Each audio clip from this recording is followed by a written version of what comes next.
Les actualités du Centre régional antibiothérapie, actualités sur notre année 2024, début 2025. Je vais passer assez vite sur cette première partie qui était celle des indicateurs où on a déjà mentionné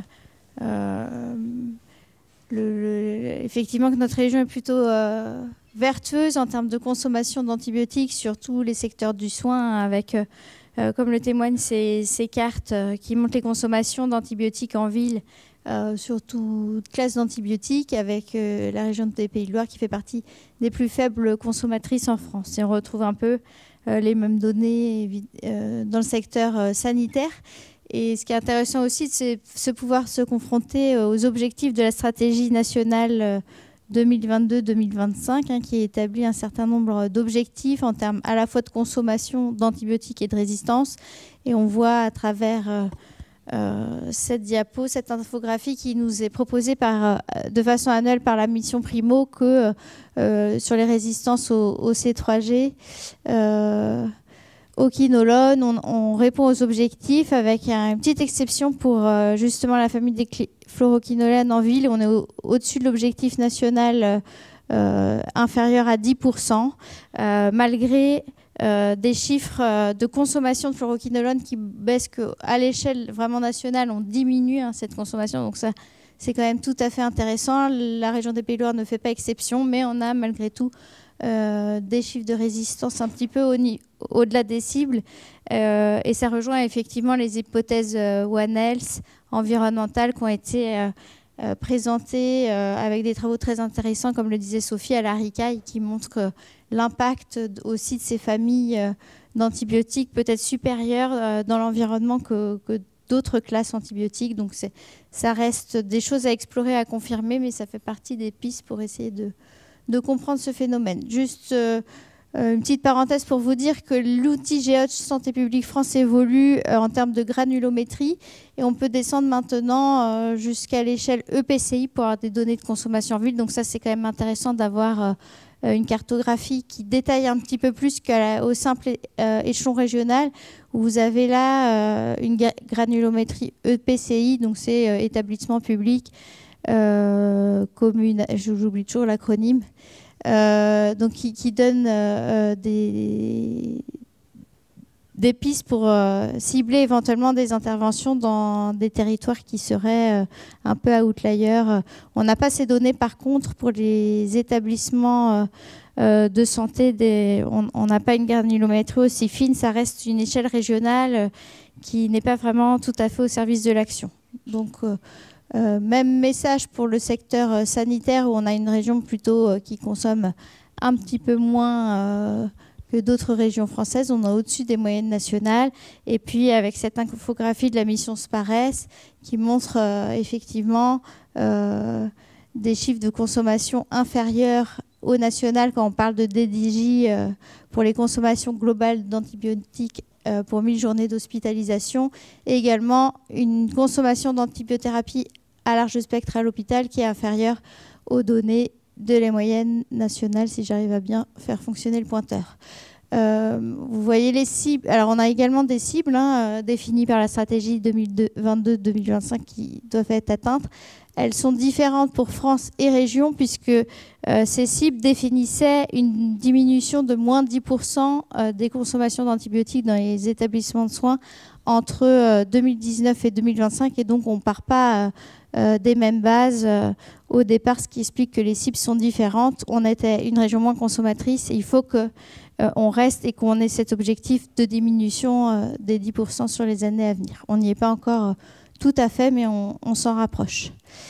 Mettre aussi en perspective, donc sur les dernières données européennes, on est toujours la France en fonction des classements, le 4 ou 5e pays le plus consommateur d'antibiotiques. À l'échelon européen, ça n'a pas beaucoup évolué, même si à l'époque de la crise Covid, on en a consommé beaucoup moins.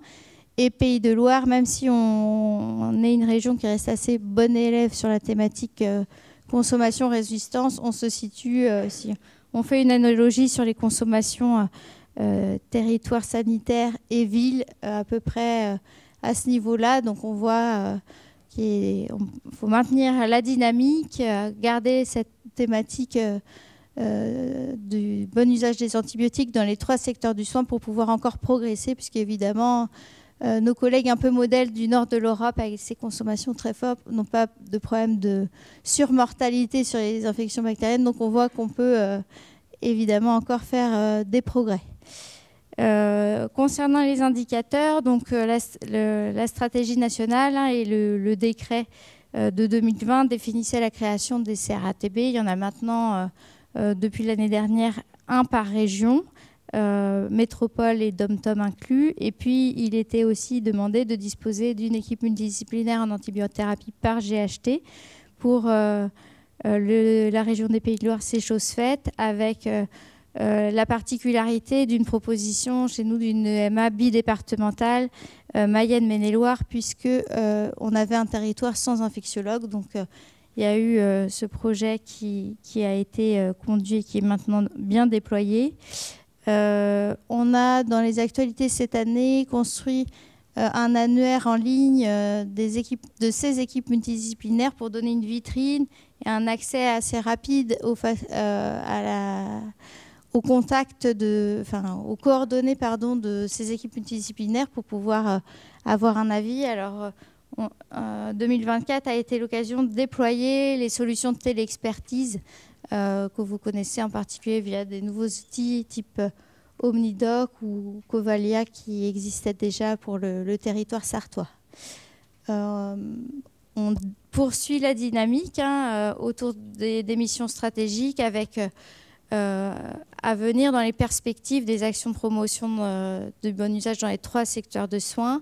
Alors justement pouvoir essayer de promouvoir des actions en dehors des murs des CHU, des établissements supports, il nous paraît important de pouvoir recruter d'autres professionnels médicaux et c'est ce qui a été fait au sein de l'EMA 44 avec le recrutement d'une collègue pédiatre, le docteur Brochon.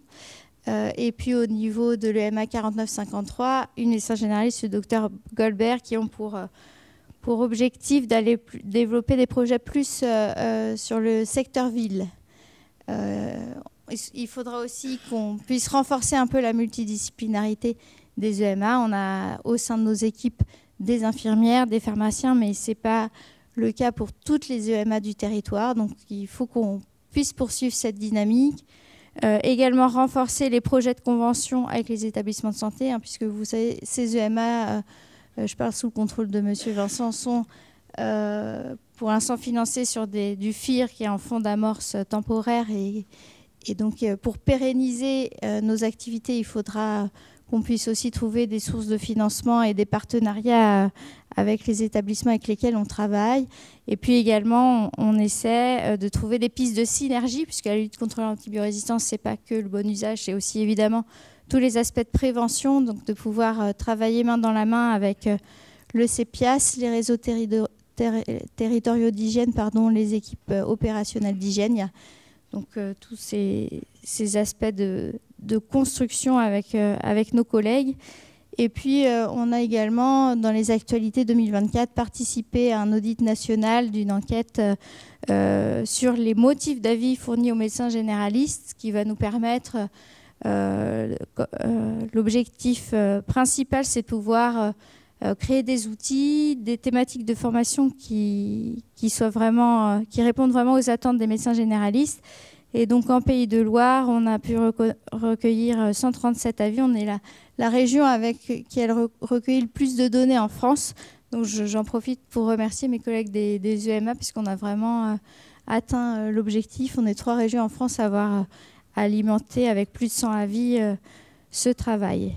Et puis, dans les perspectives, je ne l'ai pas mis là, mais effectivement, à travers le best-of présenté par Sophie, il paraît aussi intéressant et important de se tourner vers les thématiques One Health. On va être quelques membres du CRATB à se former, à faire un DU sur la thématique pour pouvoir initier des projets, aller aussi vers le monde vétérinaire, la santé environnementale, et puis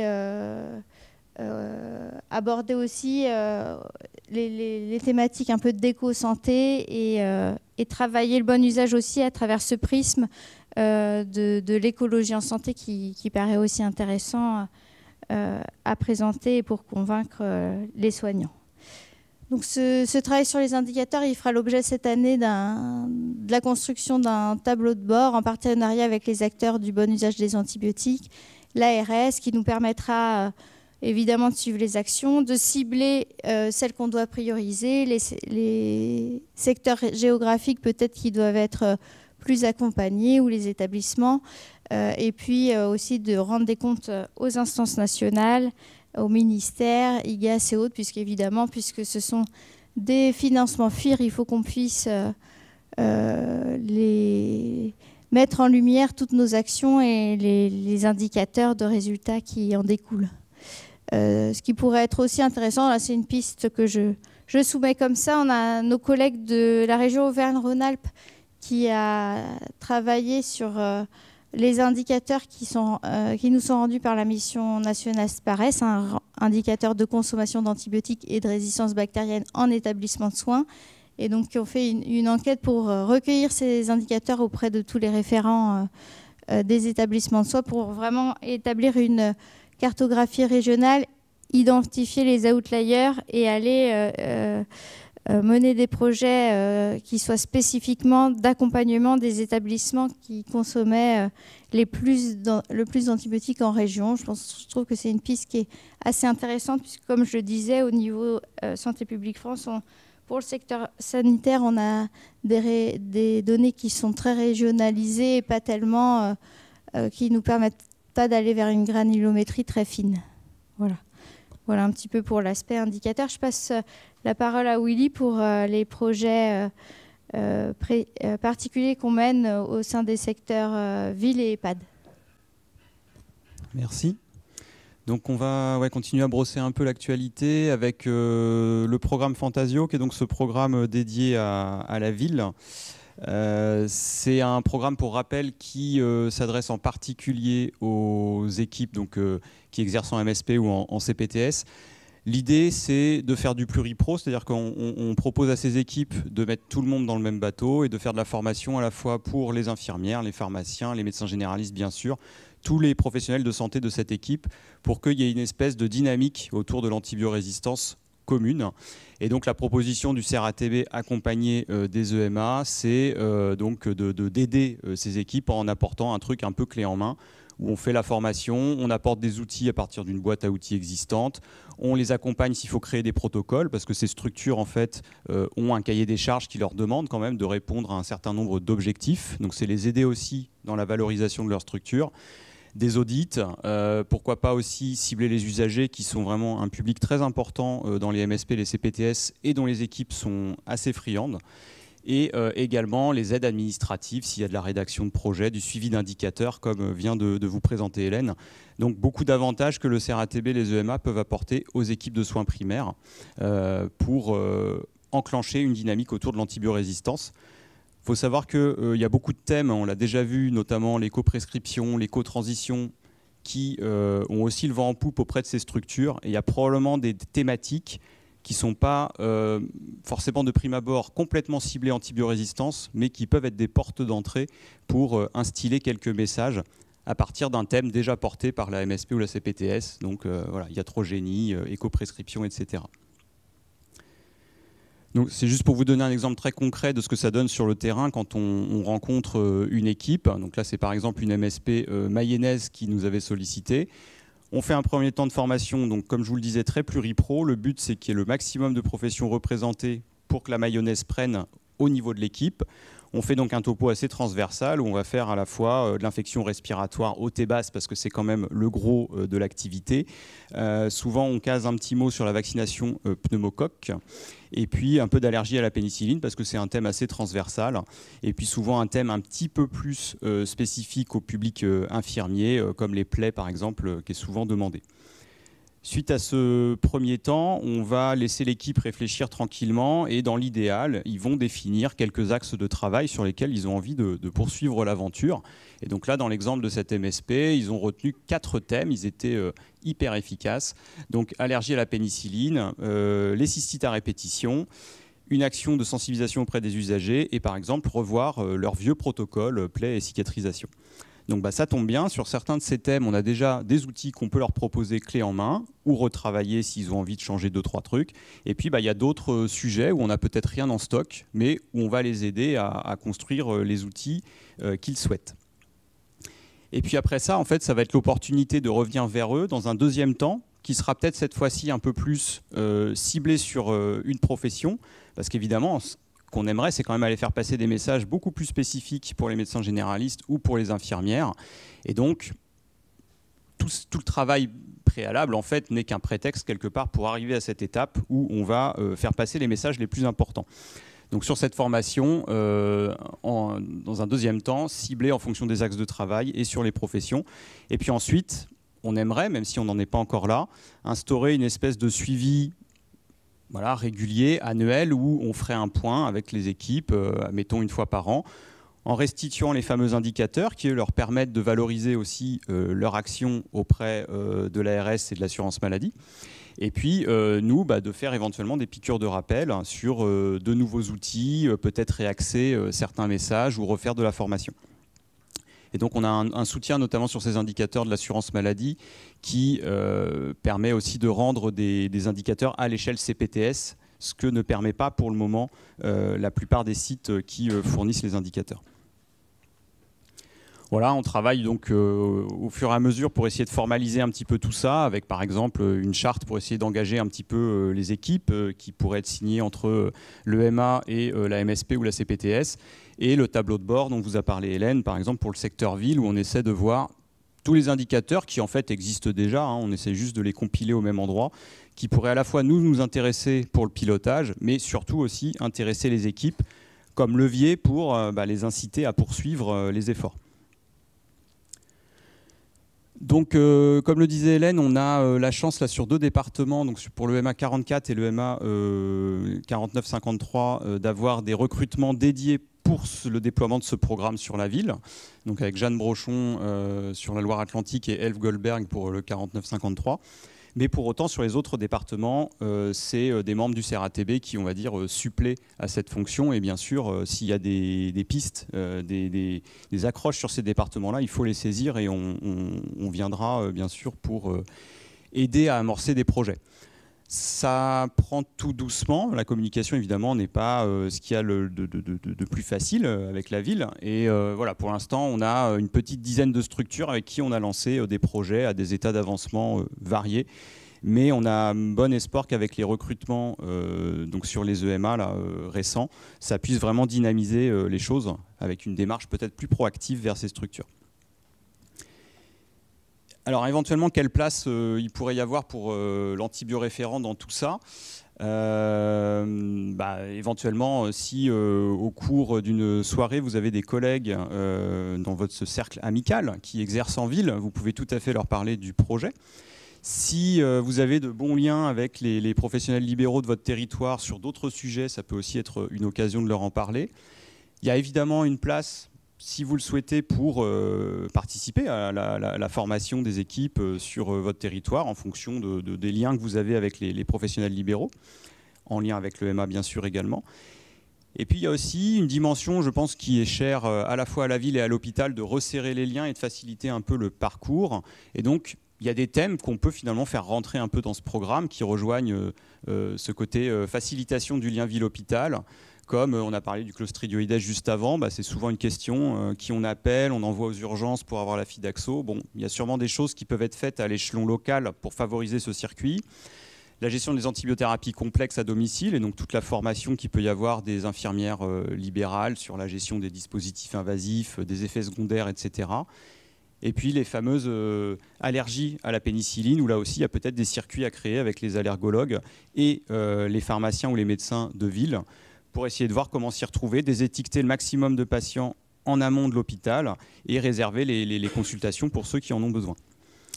Donc voilà quelques idées et quelques retours pour le programme Fantasio, en sachant que, pour rebondir sur quelques actualités nationales, c'est des réflexions qui alimentent en fait un groupe de travail sur la mission nationale Primo pour essayer de voir comment on pourrait pousser cette idée un petit peu plus loin et sur d'autres régions, en mettant aussi autour de la table d'autres acteurs comme le réseau des CRATB, la fédération des CPTS, etc.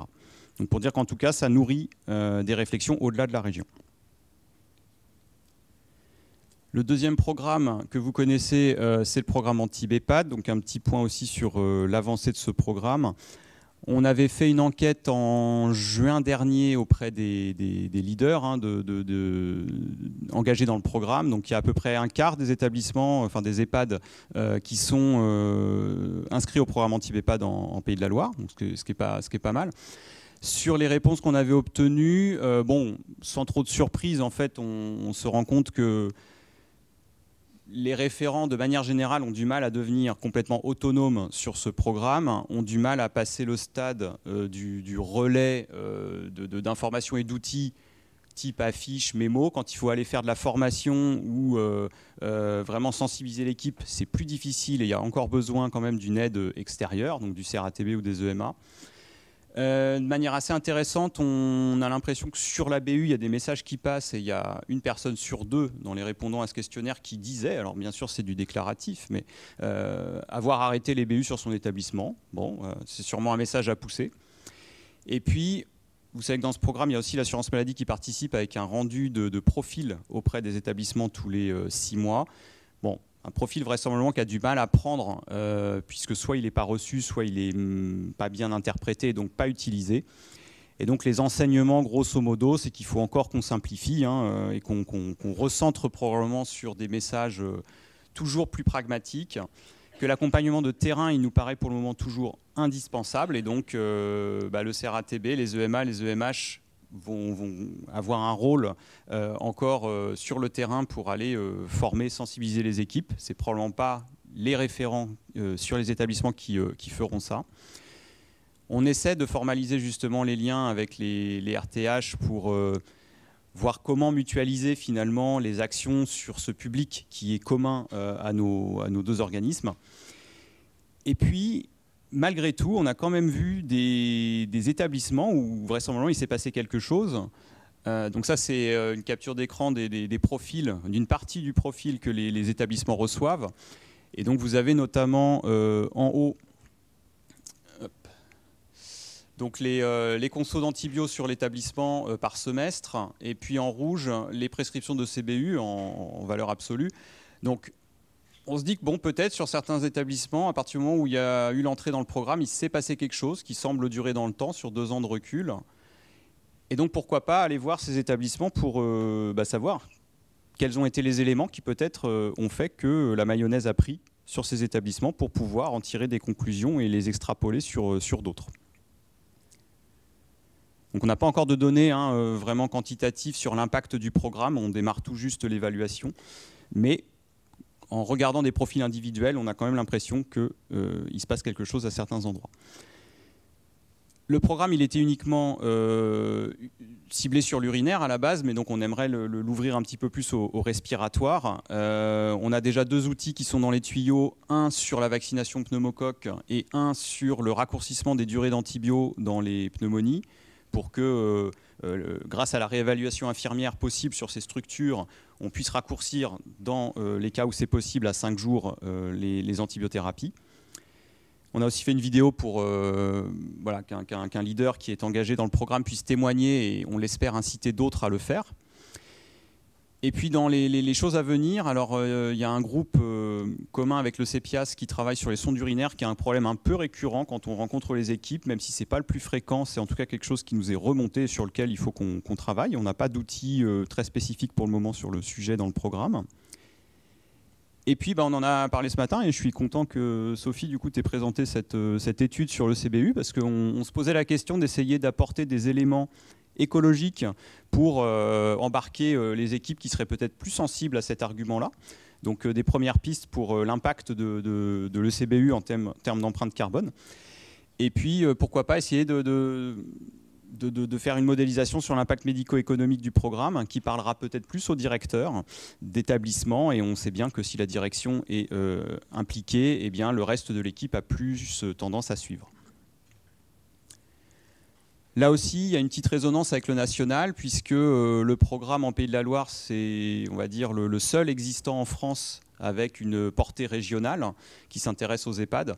Donc il y a une réflexion avec un groupe d'une trentaine de personnes de diverses régions pour voir comment on pourrait transposer ce programme en le faisant évoluer au passage sur les autres régions et en l'ouvrant peut-être à d'autres thèmes que l'urinaire. Un petit point sur les outils que le CRATB a pu produire en 2024 et ce qu'il est prévu pour 2025, et notamment des outils que vous pourrez aller consulter pour de la formation ou pour du relais auprès des soignants. Donc vous savez qu'on publie régulièrement des lettres d'actualité. Donc juste pour vous rappeler que sur le site de Medcal, vous les retrouvez dès la page d'accueil de l'onglet professionnels de santé. La dernière qui est parue était une lettre d'actualité sur antibiothérapie et allaitement. Donc il y en a d'autres dans les tuyaux. Normalement, vous les recevez via la newsletter. Dans les autres documents qu'on a pu produire, j'en ai sélectionné deux. Un sur le rôle de l'antibiothérapie dans la prévention des complications dans les infections ORL. Donc l'idée était de dédramatiser un petit peu la non-prescription dans ces situations où on sait que la crainte des complications emporte souvent la prescription antibiotique pour le prescripteur. Donc d'essayer de rationaliser ça dans la rhino, l'otite, la sinusite et l'angine. Et puis à droite, vous avez l'actualisation d'un document qui était autrefois distribué par l'assurance maladie aux médecins généralistes, l'ordonnance de non-prescription, mais qui peut être utilisée probablement donc auprès d'autres professionnels de santé. L'objectif, c'est dans les situations où on a une infection virale que le patient ressorte quand même avec un document, parce qu'en France, on sait que consultation d'un médecin, c'est égal ordonnance dans la tête du médecin et du patient. Donc il y a un document qui explique le diagnostic et surtout la durée des symptômes. Ça, c'est quelque chose de très important pour éviter des reconsultations inutiles.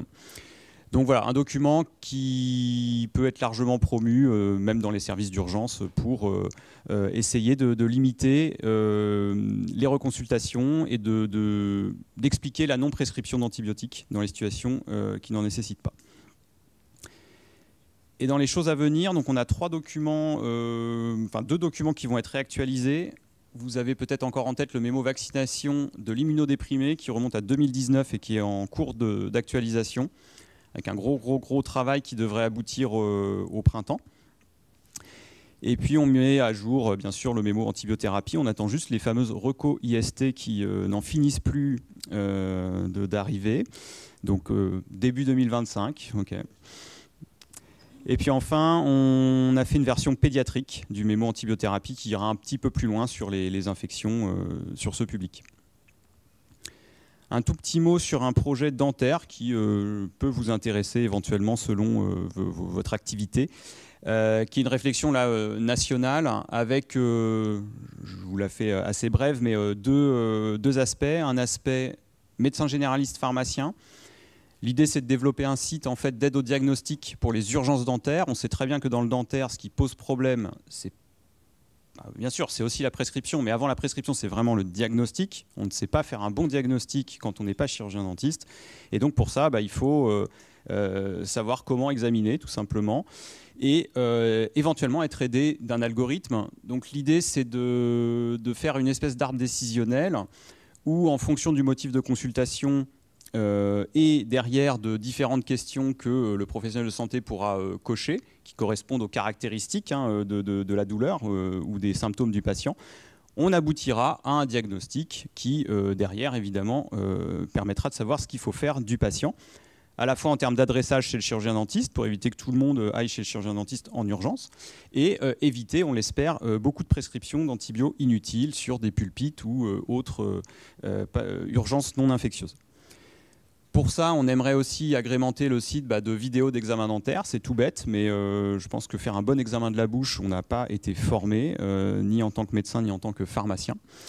Et puis, bien sûr, voilà, tout un tas d'autres choses qui permettent de comprendre un petit peu l'univers des pathologies dentaires. Donc ça, c'est le premier projet qui devrait voir le jour à la fin de l'année.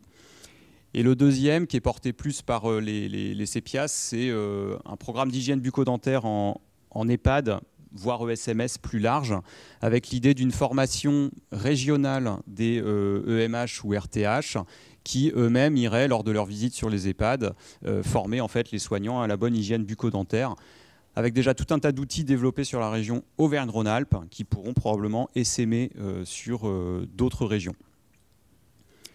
Voilà, en bref, on pourra y revenir si vous avez des questions. Un petit tour d'horizon sur les formations. Pour rappel, sur l'espace antibioréférent du site Medcal, vous avez des e-learning qui démarrent. Donc, il y en a pour le moment 2. Je vous ai remis, en fait, dans le topo, vous aurez les liens hypertextes pour y accéder directement. Donc, pour l'instant, il y a un cas clinique sur une infection de KT avec bactériémie à Staph et un cas clinique infection urinaire à BMR. Donc, n'hésitez pas, si vous ne l'avez pas fait, à les consulter, c'est très rapide. On a la même chose pour le public plutôt médecin généraliste, pharmacien, mais qui peut en fait intéresser aussi les antibioréférents. Donc cette fois-ci, il est sur l'espace professionnel de santé et non pas antibioréférent du site Medcal.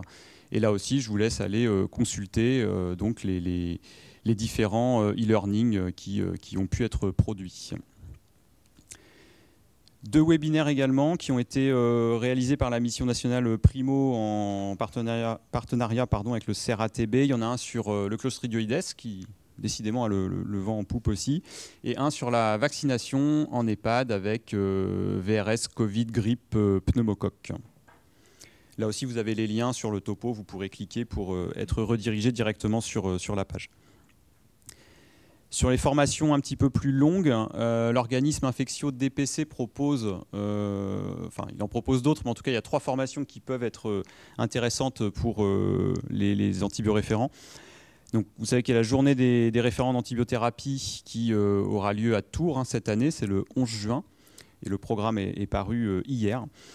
Vous avez un séminaire de 2 jours, bon usage des antibiotiques en consultation d'urgence, qui est tout nouveau. Il y a eu une première session en 2024, reconduite pour 2025, avec à la fois des éléments d'antibiothérapie, de diagnostic, de non-prescription pour les situations d'urgence.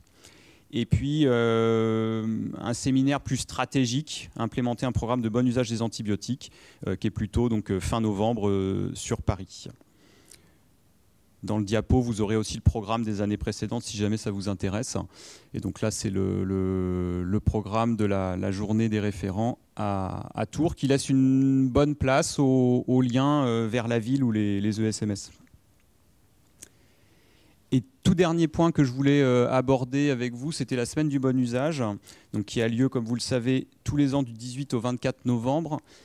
Cette année, il y a eu 2 types d'actions portées par le CERATB, les EMA, les EMH. C'était une action ville où on a utilisé quelques outils pour diffuser de l'info, on va dire, sur des MSP, des cabinets infirmiers et des pharmacies d'officine. Donc avec l'idée sur cette semaine de mettre un peu le paquet en termes de com auprès des usagers. Et puis sur le versant établissement de santé, les mêmes outils plus un quiz plutôt à destination des soignants pour, là aussi, voilà, sensibiliser un petit peu tout le monde à la lutte contre l'antibiorésistance. Donc, on pourra revenir vers vous si vous êtes intéressé peut-être à l'automne prochain, parce que finalement, c'est des outils qui sont assez simples à mettre en place sur n'importe quel type de structure.